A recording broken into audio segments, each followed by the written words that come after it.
You're listening to BioTalk with Rich Bendis, the only podcast focused on the BioHealth capital region. Each episode, we'll talk to leaders in the industry to break down the biggest topics happening today in BioHealth.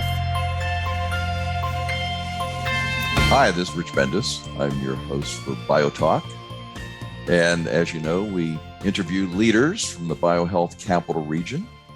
And we've been doing this for about 5 years and always very interested in keeping up to date with what's going on at the University of Central Maryland and especially in College Park. So today we have a special guest and we have the president for the University of Maryland, College Park. And I only say that, Dr. Pines, because we do interact with the other universities in the system. And for those not familiar, we'll let them know that you're running the main campus up in College Park. But we have Dr. Darryll Pines, President, University of Maryland. Dr. Pines, welcome to BioTalk. Thank you, Rich. Thank you for having me. It's a pleasure. It's taken us too long to get you here, but now that we got you, we're going to focus a little bit first on letting you introduce yourself to the listeners. And I know it's a very interesting background and a long history with university. So if you don't mind, please educate our listeners on your background. Sure. So Darryll Pines, currently the president of the University of Maryland College Park, been president now for 21 months. Started on July 1st, 2020, but I've been at the University of Maryland for 27 years. And actually, my anniversary was March 5th, 1994. So, well, happy anniversary. Thank you. It just happened. So my background is I'm an engineer by training. I'm an aerospace engineer by training. I came to universities 27 years ago as an assistant professor and came up all the way through the ranks to associate professor to full. Became the department chair in 2003, took a hiatus from the university to become a DARPA program manager for about 3 years, from 2003 to 2006, which actually was very good for me. It was like my sabbatical, but really was a true leave of absence from the institution. And I became a program manager on a variety of exciting aerospace projects, which were very useful for me to get to understanding the Department of Defense and other elements of our government in terms of agencies. And then I came back to actually serve as department chair in 2006 to 2009, and then became the dean of the Clark School, A. James Clark School of Engineering for 11 years prior to becoming president on July 1 of 2020. So that's a real quick history of my sort of lineage here at this institution. I love the institution. I think we have great programs, great students, great people, and our goal is to take it to the next level. Well, congratulations on moving up to the ranks, and hopefully there'll be a long-term relationship there as your presidency at the university. But, you know, since I've been involved with forming BHI about 11 years ago, and I've interacted and gone to College Park many times over that last 11 years, it's changed dramatically. And there's a lot going on there that a lot of people might not know about. So you've got sort of the park that's going on. You have some new institutions that are going on around there and some new development. But before we talk about all of that growth, let's give some background on the basic demographics of the university, student-wise, emphasis, primary majors, and how you compete on a national and international basis there with the university, Dr. Pines. Sure. So obviously we are a land grant flagship Research One institution that is also part of the American Association of Universities for the highest research caliber. We're a comprehensive school university with 12 schools and colleges, from the STEM side of the campus to the arts and humanities, to social sciences, to education, to business, to public health. We have about 31,000 undergraduate students. And we have about an additional 10,000 to 11,000 graduate students. So about roughly 41,000 total students and a 10,000 employee base, of which 4,600 are either professional track faculty or tenured faculty at our campus. I would like to say our strengths are a variety. Of being a comprehensive university, we're very, very strong in the arts. We're very, very strong in the STEM areas. And we are emerging in areas like public health, and we are emerging in public policy, as well as we are just recently constructed a new building of public policy. You know, people know us from some of the more exciting areas that are currently hot today, such as quantum science, such as earth and climate science, such as artificial intelligence and machine learning, and energy. These are areas that, and of course, in the bio side, all across the spectrum, from biological sciences to drug discovery and drug therapeutics to biomedical devices. We're very much well known in these topical areas, and they're strategic for us in terms of how we relate to the larger life sciences and biosciences ecosystem throughout our wonderful state. Well, that's very comprehensive. And, I know you best because we're the biohealth area, and that's really bio and technology. And we came up with the name about 11 years ago because of the convergence of what is happening really in healthcare, biotechnology, pharmaceuticals, and technology. And you mentioned some of those areas where it's very prominent now, AI, machine learning, and quantum, where those are all being integrated together. So your institution reflects basically what we think is our whole biohealth capital region, because you have some of those disciplines that are very important to the companies within and the government within our region. Yes. Fortunately for us, we started with a strong emphasis in the physical sciences ages ago.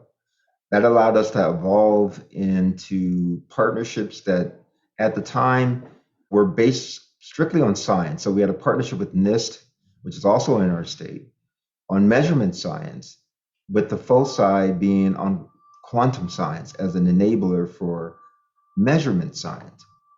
And this was struck more than 20 years ago. And so it led to something we call the Joint Quantum Institute. And I don't think even at that time that could we have predicted, Rich, that quantum would evolve to be one of the emerging industries that our state has the potential to be a leader in. Because fortunately, this collaboration with NIST has led to a number of really important discoveries that affect the life sciences now. So for example, we've been very fortunate that some technology that's come out of our laboratories has helped to start the first pure play publicly traded firm on the New York Stock Exchange called IonQ, which is a quantum computing firm. But most important about the quantum computing firm is maybe not just the fact that it's the first publicly traded firm on the New York Stock Exchange, but what that computing capacity could do for future discoveries. So for example, instead of using a high performance computer and using a quantum computer, which is more scalable, faster, and can carry more computations, you might be able to discover new gene therapies, maybe new drug discoveries using structural biology, new battery chemistry and science faster. So we are super excited about the potential for what quantum enables for the life sciences and for the biosciences industry, because now when you couple that with like the other technology, which is artificial intelligence, now you have quantum AI. And now we can do data-driven solutions that are run on a quantum computer that leverages artificial intelligence algorithms. So what could that lead to? And potential expansion and development of new discoveries and new inferring things from the data and evidence that leads to new solutions for the biomedical community. So that is what I think the University of Maryland brings in potential to an evolving industry that started with quantum science. And I guess what we should focus on is quantum is ours to lose, because we have some leadership here in this. And then there's a lot of technological areas in the past where America was first, but it's all migrated to other parts of the world. And I guess as I've been following quantum, we have a little bit of Chicago, San Francisco, a little Boston that we have to compete with. But from talking to everybody, and a lot of people don't know this, and it really, people focus on computer sciences, and people don't understand, and I didn't understand the amount of computer science emphasis and students and grad students that you have in computer sciences there, which really rivals anybody in the United States. Isn't that true, Dr. Pines? Absolutely, Rich. We actually have, coincidentally, the largest computer science department at a public institution in the country. We actually graduate more graduates than any other institution with a BS degree in computer science. I believe to date, we now have, I think it's over 6,000 enrolled students in one department of computer science. And they're highly sought after. I mean, these students get jobs, obviously on the West Coast, but everywhere in the nation, and they get really, really great salaries. So we're very fortunate to have a high quality computer science department, a high quality engineering school, coupled with an excellent physics department and the aligning research areas in the area of quantum. So we're actually able to invest in our own faculty, in our own infrastructure that allows this whole model to evolve in terms of quantum biology, quantum life sciences, quantum artificial intelligence, which is what we just launched last fall, something we call the National Quantum Lab.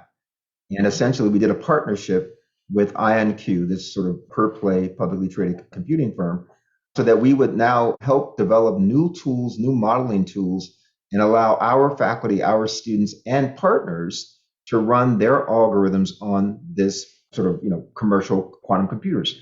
And that's really to advance further science and discovery. And so we call it the National Q Lab in partnership with IonQ. We've made a $300 million investment in infrastructure and people to help continue to fuel that we, the DMV region, becomes the capital of quantum. We've partnered with the Connected DMV group on a couple of proposals through the Potomac Quantum Innovation Center to help broaden the economic footprint and ecosystem related to all things quantum, because there's going to be advances in quantum computing, quantum networks, quantum communication, quantum devices for the biomedical community. There are a number of actually emerging devices that are already in the works. Some have led to startups both here and throughout the United States that are actually purely focused on the biomedical applications. So we want, the state of Maryland and the region to be one of the leaders in developing the next solutions to human health.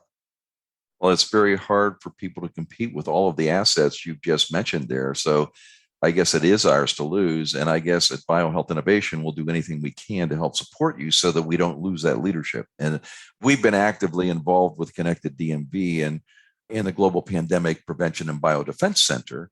And if you look at that related to your National Q Lab and everything else you're doing in quantum, there's a natural synergy for us to work together once we get all of our leaders publicly in the industry to understand how we have this nucleus to build upon. So congratulations on where you're positioned today. Let's just keep it, right? By the way, when you talk about your computer science department, and this is just a little sidebar, we're utilizing two teams now, capstone teams, to work with BHI. One of them is going to be helping us in updating our website. The other one's going to help us with our database management tool. So we're getting exposed to about 12, 14 students on a weekly basis, interacting with them. And we're very excited that they're going to help us sort of repackage biohealth innovation in the future.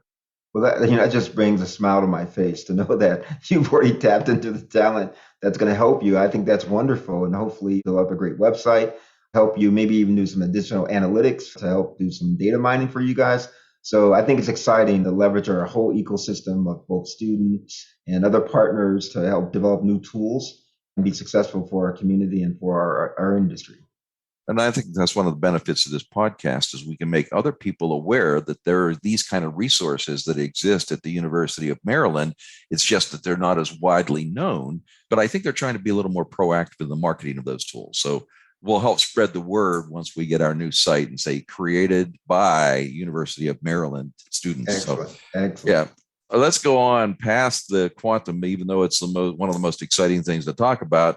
Let's talk about some of the other things that are going on within the College Park area. And you have some discovery districts, some new developments, this whole revitalization that's going on around you, around the campus.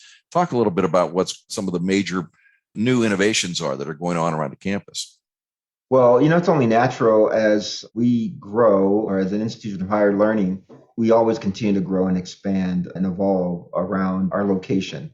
And what we've been trying to do is build out an innovation ecosystem and also an environment of residential and retail that essentially will bring people as a place of opportunity to the region, both those who might want to bring their businesses here, those who might want to live here, and those who might want to collaborate with us on research in other areas. So we've been working on a plan, which we call the Greater College Park Plan, to help reimagine, revitalize the entire region, which includes what you previously knew as Route 1, or we call it Baltimore Avenue, as well as extending Campus Drive into a region we call the Discovery District, which is about 150 to 200 acres of land that we own, where we can help bring other businesses here, allow for residential and retail to grow around our environment that makes it a very vibrant location.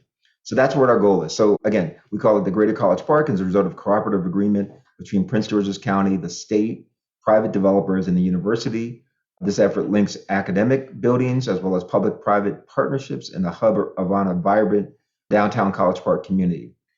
What we've been working on as an example, one of our ongoing and future College Park projects is a recent unveiling of the new city of College Park City Hall, which, believe it or not, is a partnership that's shared between the city and the university. So we have offices in the building. They have offices and council meetings in the building. I think it's the first of its kind where the university and the city have collaborated to create a joint City of College Park City Hall. We also have some tremendous growth going on in our Discovery District. I just want to share a few highlights if you don't mind. For instance, we have a Veterans Business Operations Center there, which works with our local veterans in the community, plus those who are students at our campus to help them launch their own businesses going forward. And we're the only one in the state of Maryland, very few in the United States that have such a center. For example, one interesting startup in our Discovery District is a Capital Percussions, which turns to be a business owned by an artist in residence who is actually the principal timpanist for the National Symphony Orchestra. And he occupies space in our Discovery District. Another biomedical example is MedCura, which developed a coagulant to help stop bleeding in people using a particular type of chemistry. And they're also in our Discovery District, and they're doing very well. In addition, we intend to have new student housing for our graduate students that's affordable, that will also be in our Discovery District, that will allow more research to be done and more grad students to collaborate and get their PhDs and masters here. So it's a comprehensive plan to help develop an innovation ecosystem, an economic development ecosystem, and a place setting where it wants people to come to College Park or Greater College Park and work closely with the university to help advance the mission of the state and the people of this wonderful state. So it's almost like a mini Silicon Valley going on around College Park. I beg not to say that. I try not to use the word Silicon Valley because it's impossible to be Silicon Valley, of course. Sure. I like us to be very simplistic about, we're focused on what works for Maryland.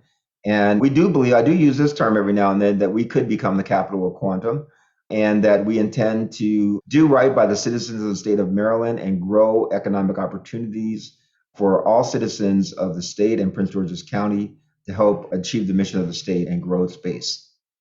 Well, start small and grow big, right? Right. But Absolutely. when you talk about your innovation ecosystem, and I'm going to move down a little bit, is that you've had some pretty interesting inventions come out of College Park.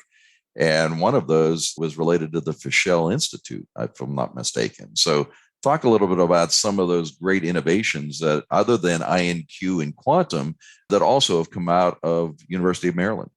Well, even that startup I spoke about with the coagulant, sort of blood coagulant, is MedCura came out of our research, out of our chemical engineering department and our bioengineering department. So that was exciting as a startup. But at first, I have to say, it started with a gentleman that you probably know really well, Dr. Robert E. Fischel, who had a vision probably about 15 years ago that we could really become the center of innovations in the biomedical and bioengineering field. Now, of course, as you know, Dr. Fischel, in his own right, launched an incredible invention on stents, and his firm and his family developed this incredible stent that is used all around the world. But Dr. Fischel also had this sort of vision that this bioengineering department and then the subsequent Robert E. Fischel Biomedical Device Institute could be a leading entity solving health solutions for human health. And so that's what he started. So his family gave a transformative gift to the university that helped launch the state to make a matching commitment to first start the department, start the institute, and to get a building built that would house the institute and the department. And now this entity, which has now been around for about 4 or 5 years, pre-COVID, is now developing all kinds of innovations and develop, patentable innovations for COVID solutions, which is really exciting, but also is working with Children's National Medical Center in Washington to work on pediatric biomedical devices that help impact the lives of children. And that's probably the most exciting work that they've been doing. But again, many, many inventions are coming out of this new institute created by Dr. Fischel and his family. I think that's fantastic. And a partnership, we're very lucky to have Children's and what they're trying to build on their innovation campus in our region as well. Dr. Kurt Newman's on our board of BioHealth Innovation. So we've got a chance to look firsthand at some of the innovation coming out of there and his vision for making this region one of the leaders in pediatric medical devices in the world. So, and I think University of Maryland is critical to that partnership in that equation. So congratulations on that. In addition to some of the exciting things we've talked about, I also understand that you have something you call grand challenges at the university. And I don't know much about that area. Maybe you could enlighten our listeners, and I'm talking to Dr. Darryll Pines, who's the president of the University of Maryland, about what the grand challenges are for the University of Maryland. Yeah, Rich, I think you actually do know a lot about this because you've experienced it. So, what happened to all of us in 2020 was sort of like a seminal moment in the existence of the human race on the planet. We obviously had the virus, which never before in your lifetime, in my lifetime, had an impact on the entire human population of the planet. In this case, the coronavirus and COVID-19. In addition to that, we had the Black Lives Matter movement and social unrest and racial injustice in the summer of 2020. And finally, in the fall of 2020, we had the huge uncertainty in our election process and in picking a new president and how one vote matters. And so what a year 2020 was, but it was a point of also reflection. And so it caused us at College Park to think about what was really important for us to work on going forward. And that we decided, based on that point of reflection and inflection point in our history of the human race, is that we would work on the grand challenges of our time. That is, we would work on climate change. We would work on clean energy. We would work on social justice issues. We would work on human migration and refugees, improving the refugee situation. We would work on the grand challenges that are facing society today and for the future, including what's happening with the invasion into Ukraine. So that caused us to develop a strategic plan. And then that's one of the elements or pillars of that strategic plan is that we will work on the grand challenges to positively impact the lives of people. And that is what we are working on. And so even in my own class, I created a class called The Grand Challenges of Our Time. This was my third year facilitating this course. In my previous 2 years, to ensure that the entire campus community had an opportunity to engage in thoughtful conversations, we held forums with incredible individuals who have contributed in their very own way to solving some grand challenges that impacted either 100,000 people or maybe even 1 million people. Let me just share with you a few of the people that I got to come to my class. I got the brother of George Floyd, Philonise Floyd, to be a speaker in my class. And here's a man who essentially was a truck driver.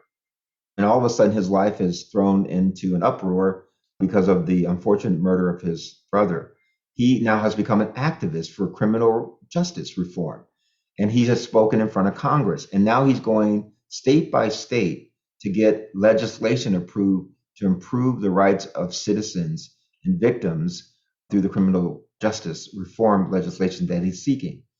A lady like the name of, you probably never heard of, Catherine Coleman Flowers, who is a MacArthur Fellow and is an environmental activist. And she discovered that in rural America with septic tanks, that one of the climate change, because water is rising in the soil, is pushing these septic tanks off their moorings and causing, unfortunately, citizens in those rural domains to be infected and to have disease. So these grand challenges can be solved, and we want to work on them as a university, and that's kind of what I focused on. Thank you. It's nice to hear that you're still in the classroom too, because there's no better way to connect with the students as the president and as to get exposed to them on a regular basis in the classroom. Absolutely. Right? Yeah. It's been fun. I mean, it's fun to see students. I mean, it just keeps you close to how they see the world, especially during this very difficult time. You and I never had to go through something as students as what these students are going to. So it's really important for me to stay connected. And I really love giving this class every fall. Well, thank you for doing that and keep doing it because I think it's important. But what you did touch a little bit on like George Floyd, but I also know that the university has put an emphasis on DEI, diversity, equity, and inclusion. So talk a little bit about what you see for the future direction around DEI at the university. So, when I first became president, I told the community that I had two high priorities. One is that we'd be excellent in everything that we did, whether it was in the arts, innovation, in the academics, or in athletics. The second priority, though, is that we would create a more inclusive, multicultural community where every person would feel that they can really reach their full potential. So in doing that, the first thing I wanted to do is just send that message as a leader. The second thing I wanted to do was to really announce a series of programs that would move us to a better plateau as it relates to diversity, equity, and inclusion. So I'm just going to share two of them with you. One of them was an onboarding program. One day I was visiting Northrop Grumman near the airport, BWI airport. There's a large center there. And I was in the line. I saw all these people in line. I said, "What are you in line for?" They said, "We're in line for the Northrop Grumman onboarding. We're new employees. We just came to Northrop Grumman." There was like 100 people in line. So I actually followed them into this conference room and sat down and said, "I wonder what they do." So what they did was they indoctrinated everyone to Northrop Grumman's values, mission, traditions. So I used that model and I created something called the Terrapin Strong program for our university, where every employee, every student, and every staff member and faculty member would get indoctrinated to what does it mean to be a University of Maryland citizen? What does it mean to know our values, our history, the traditions? How do we respect one another? So we had never done that before. And now we've had 15,000 people go through our program. And what that's trying to do is normalize them to what our expectation on how we treat one another with respect. That the diversity of our community has all kinds of parts to it. And if we leverage that diversity, we can be greater going forward. So I started with that. And then I went into a program in curriculum to help improve the ability to talk about very complex subjects like racism, religion, other topics, so that students would have these sensitive conversations, and so would faculty and staff, so that they would understand one another a little bit better and that we would reach a better plateau. And then finally, some concrete programs about changing the numbers at our institution. We created a diversity faculty program to hire more diverse faculty of tenure background at our institution, because we feel like we're at a smaller number than we could be at a much higher number to really reflect and represent the students, the diverse students that we're serving.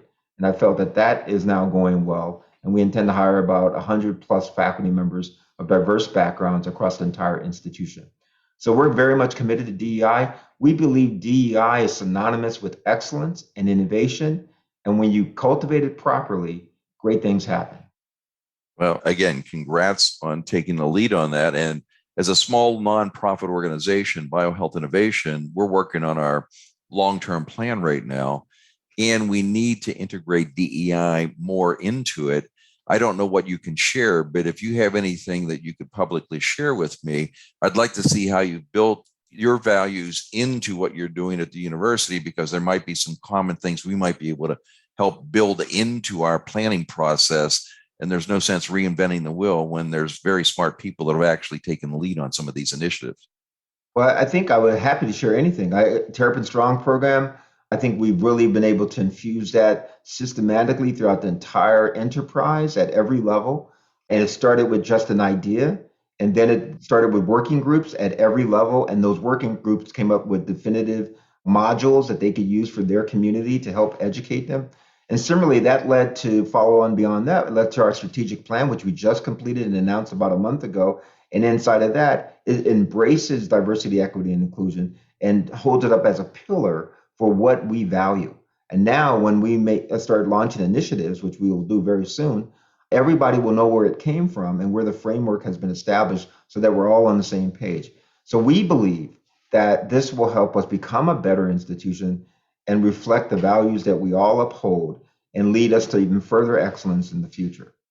Well, I'd love to get access to that you're willing to share. So this will be a follow-up after this podcast. One of the greatest benefits for us to interact today is something that I will learn through this podcast, Dr. Pines. A couple of other areas that I touch on briefly with you. You kept talking about the arts. When we talk about innovation, we tend to focus on technology or biotech or other areas, but you have something called Arts for All. Talk a little bit about what that program means within the university setting. So, first of all, it's important that we all understand that the humanities and the arts are really what hold us all together. And, I may talk very definitively about STEM and technology and, biohub and biosciences. And of course, that allows us to reach new plateaus for human health and solutions. But what really keeps the fabric of our community together as a people are the arts and humanities. So even in 2020, if you remember, some of the most symbolic moments were some of the murals painted of George Floyd that kind of connected people. Just that humanist part of us really helps us understand one another, helps us share in the things that we're all facing. So last September, I wanted to, really reemphasize that we are a comprehensive university. And I officially launched this concept of the Art for All in partnership with my colleague, the Dean of Arts and Humanities, Dr. Bonnie Thornton Dill. And it was an initiative to seek to humanize the world's grand challenges. So not just think about them as solutions to the grand challenges and problems, but to humanize them and connect the grand challenges to the arts and have a conversation with the sciences of how it could enrich all of us, not by just thinking of the solutions that are in the technology side, but what are the humanistic solutions that also are needed to help us get through these situations. So created this initiative. We're now doing that by expanding arts programming across the entire campus, including an academy for immersive arts and performance, new majors and certificates, new courses that sync computer science with the arts, pop-up musical performances in various campus spaces, and a scaled-up festival we call Next Now Festival, which integrates the arts, technology, and social justice issues. So we're super excited about that. What's even more exciting is that much of what we are doing are first in the nation. For example, a new joint major from the Department of Art and the Department of Computer Science that teaches students to use technologies like virtual and augmented reality, computer graphics, coding for new ways of displaying and art virtually, and then some. So we're very excited about this new initiative, which has been sort of absorbed by our campus pretty positively. And we've already done a couple of really incredible displays of showing how art and technology can be used to really visualize and immerse oneself into something that they didn't think they could do. So it's pretty exciting. It sounds like you're trying to break down some of the traditional academic silos that exist. And that's what a lot of people's external observations are of academia, is that you have the dean fiefdoms, and generally they want to protect what they have, and they're not interested in trying to partner with other people within the academic setting. But it's foolish not to take advantage of the strengths and get that interaction between the strengths between those departments, where you end up with something better by them talking to one another. Absolutely. I feel like even in that's true among academic colleges, but it's also true in the biosciences, right? You need medical clinicians, medical researchers linked with biologists, linked with engineers, linked with computer scientists to really bring these disciplines, disparate disciplines at some sense, together to really come at the interface to solve these more complex problems that are actually are interdisciplinary. And then to train the next workforce generation to be already interdisciplinary thinkers so they can see it through a different prism than maybe you and I, who grew up more in our disciplines. So it's exciting to see that, because always somebody from outside your discipline always has a different perspective of looking at the problem. And we see that the same way with the arts, is that when you bring these disparate groups together in sciences and technology with the arts, you see a lot of innovative ideas, different ways of looking at things, different ways of presenting them in performances. And so this is an exciting time period. And I think everybody has sort of embraced our strengths in the arts, our strengths in science and computer science and technology. And now let's bring them all together with an overarching theme towards social justice. I think you mentioned workforce and getting better rounded, more well-rounded students, basically by that, exposure you're giving to them of the different disciplines. And that's one of the challenges we have in our region, in the BioHealth Capital Region, or DMV, whatever you want to call it, is that there is a little disconnect, and it has been there forever, between academia and industry who needs qualified, intelligent workforce, And, you're educating them there, but there's still a disconnect in trying to get industry and academia working more effectively together. And what are your observations and recommendations on how we can encourage more of that to happen, Dr. Pines? So I think you're right, Rich. That in the past, there's been sort of a division where, we train academically folks with a theory and background that we think are critical thinking skills that allow them to transition in the industry seamlessly. And, for many years, that has worked very well. I think more recently, we realized that industry is changing really rapidly. And we must be in lockstep with our colleagues in industry and government so that we can develop the necessary skills that are applicable in today's moving market, right? And so what we've been working on, there's something called the Greater Washington Partnership. I'm sure you've heard of it. And this partnership was, started before I became president. I came into this partnership, which includes government, industry, and academia. And what I've discovered from being in this partnership is that in the DMV region, there's sort of like a 40,000 person deficit in the workforce in a variety of areas. Of course, in computing, but also in the life sciences, also in cybersecurity, also in data sciences. So what this group has been doing is instead of doing things in more of the traditional academic discipline silos, we've been working together to develop credentials and structures that essentially allow individuals to develop those key knowledge skills so that they can get a set of credentials and a certificate to be ready to go into cybersecurity, ready to go into data sciences, ready to go into artificial intelligence. And the hope is that these certificate kind of credentialed programs across multitude of universities in partnership with our colleagues in industry and government, that we are rapidly turning around individuals that can seamlessly transition into the workforce, whether that be working for Amazon or Northrop Grumman or Lockheed Martin or for one of the large pharmaceuticals or life sciences firms in our state. So I think this is actually really working, and that these programs will start to roll out fairly soon. And you'll see people getting trained across 2-year and 4-year institutions with the right kinds of skills to actually seamlessly move into industry. And industry will be pretty happy as we'll be able to grow that footprint of the workforce.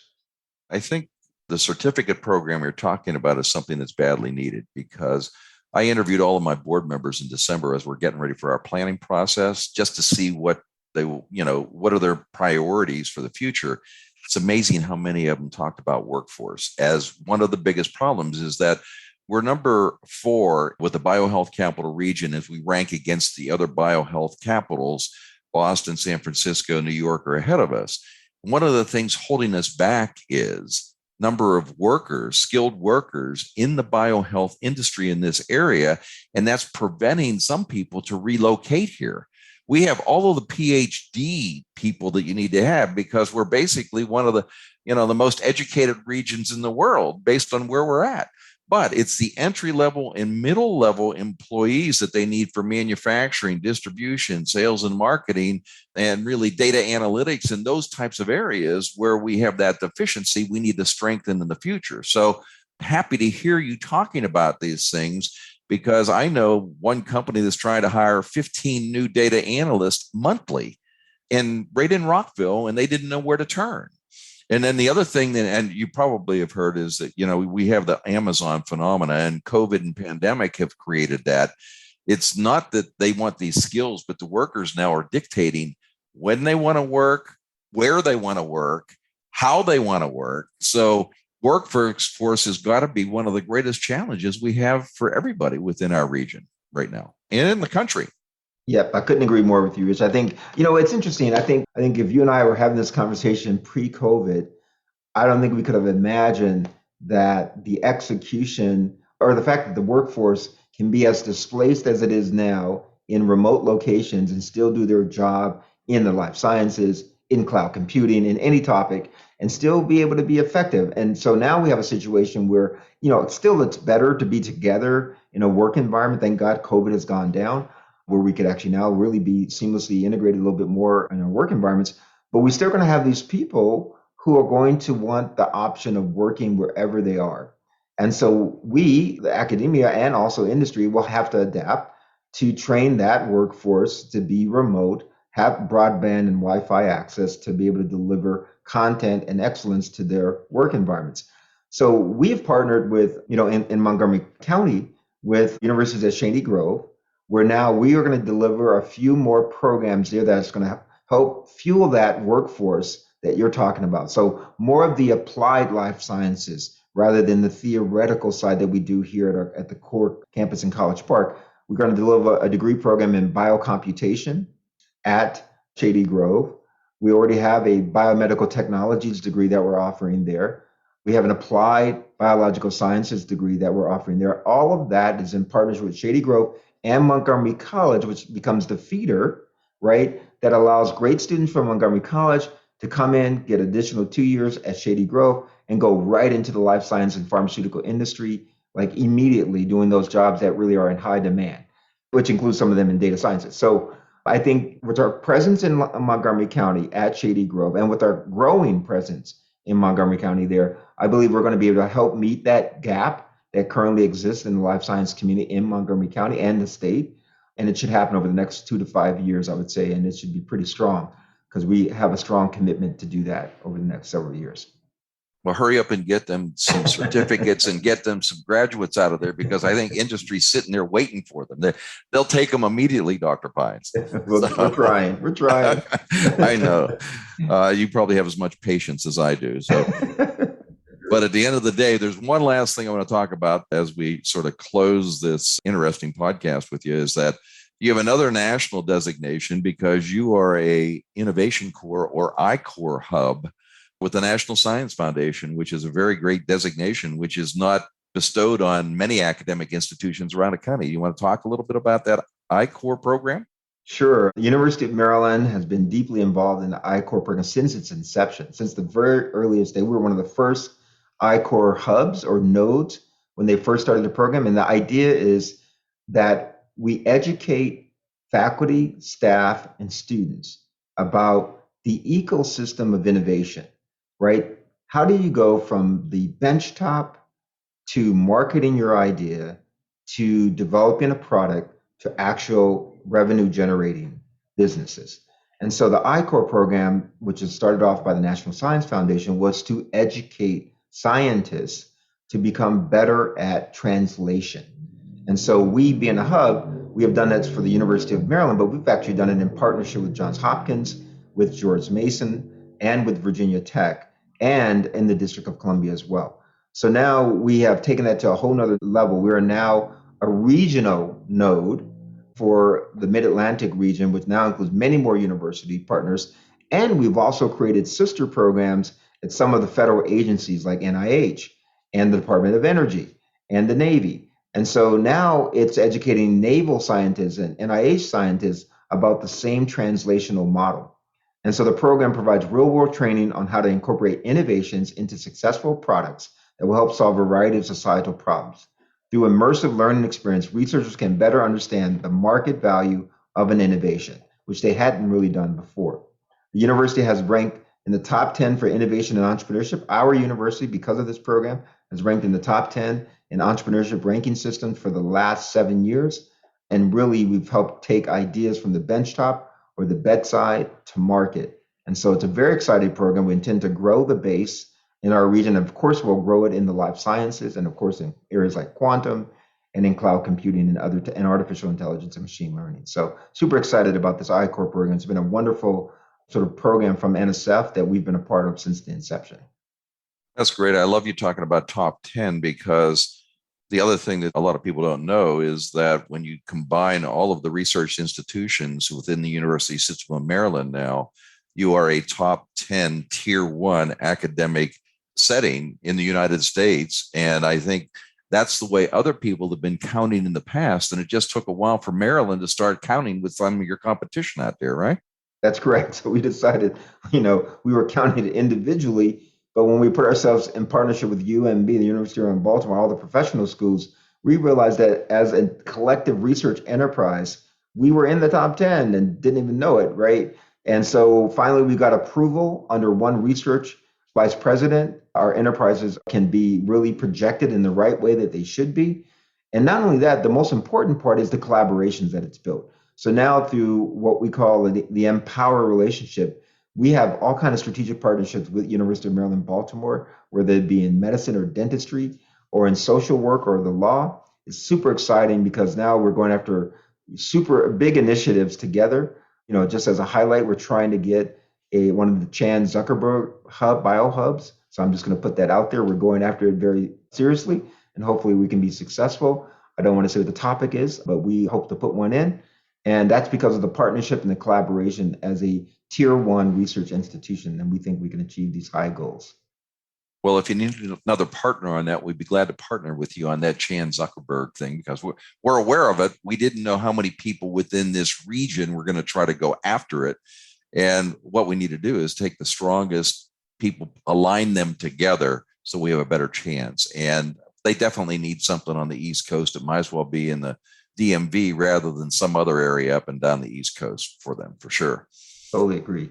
Yeah. So let's close this and give you an opportunity. Is there anything that we haven't discussed you'd like to tell our listeners about Dr. Pines? We're talking to Dr. Darryll Pines, President, University of Maryland. Is there anything we've left out? No, but I'm just glad to be a partner in the life sciences and the biosciences. I think it's one of the core strengths of our state that we should never lose sight of, and that we should always be trying to find ways to advance that mission as well as the jobs that are created from that mission. And I'm excited that the University of Maryland can be just one of many sort of members of the community providing value and success for our community. Thank you very much. You're an integral part and a leader within the community in many different ways. So we've had the opportunity for the last 45 minutes or so to talk to Dr. Darryll Pines, President, University of Maryland. And there's so many things we have to follow up again on that we're not going to wait 21 months to do a little follow-up podcast with you, Dr. Pines, if you don't mind. Well, thank you for the opportunity to be here. Thank you for the work that you do, Rich, to help promote biosciences and the BioHub in our incredible state and in the region. Let's hope that we can get better and move up the rankings of the top 5, right? We want to be number 3, for sure. That's right. You got to go up one more. So we're very grateful for the opportunity and the work that you do to help expose our community to what goes on here in the state of Maryland. Thank you very much. We look forward to working together with you. All right. Take care now. Thanks for listening to BioTalk with Rich Bendis.